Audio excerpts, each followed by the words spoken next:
Rayon Sport ni byinshi birimo kugenda bivugwa mu kipe y'igikundiro. Turaza kwibanda ku ngingo ziremereye cyane, akari mpamvu ngubwira ngo reba gato munsi yo video ubundi ushikire ubundi tuganire 5/5 kandi subscribe. Muri aka kanya turaza kuganira ku ngingo ziremereye cyane, aho turaza kwerekeza mu kipe y'igihugu amavubi, mu kipe ya Rayon Sport, umenye ibirimo kubera mu myitozo. Ni mu gihe Arsene Kamara w'ikipe ya Rayon Sport atarimo kuvugwaho rumwe n'abafana ndetse n'umutoza mushya w'ikipe ya Rayon Sport avuga ko atari ku rwego rwa rutahizamu bagezweho kugeza ubu. Ese mu kipe ya Rayon Sport nuwe mwuka urimo kuvugwamo, dore ko harimo kuvugwa ko Sikoro noneho yemeye kugurira ikipe ya Rayon Sport umukinnyi umwe gusa, nyuma yuko ibonye ko hari ikibazo mu cyuho gikomeye, noneho cyakomeje kugaragaza ko ishobora gutakaza igikombe cya shampiyona mu gihe batagikosora.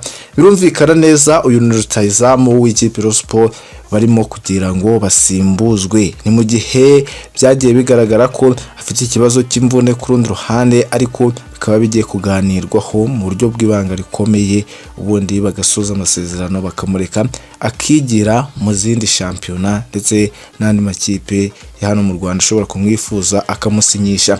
Ese ni ibihe byakomeje kuvugwa ku kipe y'igikundiro? Abafana b'i equipe ko batajya biburira, hari byinshi bakomeje batangaza, aho bimaze iminsi bivugwa ko bibasiye uyu Aruna Musamajyari wivunikishije, bakavuga ko bashaka Niyonzima Olivier Sef kugeza ubu nawe uri free agent kuba yabona ikipe runaka, aho abari bari gushaka ko bazana Olivier Sef mu gihe Aruna Musamajyari n'ubundi hamaje kugaragaza neza ko adashaka gukinira ikipe ya Rayon Sport, ndetse bakaza kumukubita ibyo yifuza ubundi akigendera. Mu kipe ya Rayon Sport havuzwemo amakuru menshi atandukanye, ariko nuko Niyonzima Olivier Sef kugeza na n'ubu yongeye kuvugwa mu kipe y'igikundiro, aho arimo gusaba miliyoni 10 gusa, mu gihe ikipe ya Kiyovu Sport umutoza yayireze ibibazo byabaye ibibazo, noneho General sinzi aho ari bujye. Ikipe ya Kiyovu Sport iri ahantu habi cyane, ubwo Ferwafa no gutabara, dore ko agiye kuyirega muri FIFA. Bivugwa ko hari ibibazo byo kudahemba, hamaze iminsi ngo hahembwa abakinnyi babandi bakomeye ndetse banahembwe na bamwe mu badayasikora bafite amafaranga atubutse, kugenda amuha duke, ariko bose basa nkaho barimo kugenda bivumbura ku rundi ruhande. Bashimye Imana bavuga ko bavuye mu gikombe cy'amahoro. Amahoro ni mu gihe basezerewe. Ku rundi ruhande mu kipe ya Rayon Sport hakomeje kugaragara izindi nkuru zikomeye, haba ku kibazo kijyanye no kuba amikoro ari make mu kipe ya Rayon Sport, ariko bitavuze ko bazabura ayo guhemba abakinnyi. Ku rundi ruhande ariko nuko iyi equipe irimo gukora ibishoboka byose kugira ngo iki gikombe cya shampiyona izakegukane, mu gihe umutoza w'iyi equipe yagarutse ku ngingo ziremereye, avuga ko bigoranye cyane, bisa nkaho bikiri mu mibare, ariko biracyashoboka. Ishyirahamwe ry'umupira w'amaguru hano mu Rwanda naryo hari icyo ryageneye amakipe ya hano mu Rwanda nka Rayon Sport ndetse n'ikipe ya APR FC n'andi makipe atandukanye yo muri iki gihugu, avuga ko imikino zigera ku 8 zose zahise zisubikwa kubera igikombe cy'intwari kigiye guhatanirwa. Mu mpera z'iki cyumweru nibwo umunsi wa 18 wa shampiyona icyiciro cya mbere mu Rwanda mu 2023-2024 uzakomeza. Gusa Ferwafa yamenyesheje amakipe imikino y'amakipe ya enye yasoje ari aya mbere. Izi ekipe karenye zigiye kurushanirwa igikombe cy'intwari, ndavuga Rayon Sport, Police FC, Musanze FC ndetse n'ikipe APR FC. By'umwihariko na Etoile de l'Est izaba icakirana n'amakipe atandukanye hari muri iki gihugu cy'u Rwanda, ariko nuko imikino ya shampiyona bahise bayisubiza nkaho igiye inyuma kubera iri rushanwa. N'irushanwa ririmo gufata indi ntera ku rundi ruhande, aho ikipe ya Sport ariyo irimo guhabwa amahirwe yo kwegukana iki gikombe, dore ko bashonje amafaranga kandi amafaranga ari gutangwa n'amafaranga menshi cyane. Ku rundi ruhande ntabapfa kuyatakaza gutyo gusa, ndetse anafasha ikipe mu gukomeza ihatana. Ayo makuru yaragezweho mu kipe ya Sport. Turazana andi makuru aba arimo kuvugwa hirya no hino ku bitangazamakuru bitandukanye, aho tugiye kugaruka ku nkuru ikomeye cyane. Uyu numutoza w'igihugu Amavubi umwita Franklin Tosten, aho yagaragaye mu kiganiro gikomeye cyane n'itangazamakuru, ndetse banaza kuganira ku ngingo zitandukanye. Bagiye bamubaza ibibazo bitandukanye ku kipe y'igihugu Amavubi.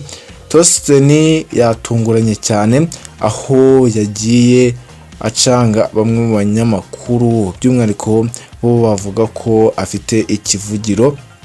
Bamwita Tosten Frank, umutoza w'igihugu Amavubi.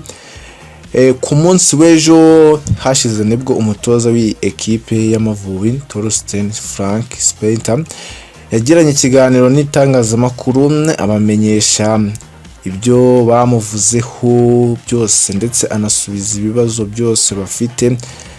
Ntabwo bisanzwe kuba umutoza yatunguranye ndetse aba n'uwa mbere ugize kino kiganiro.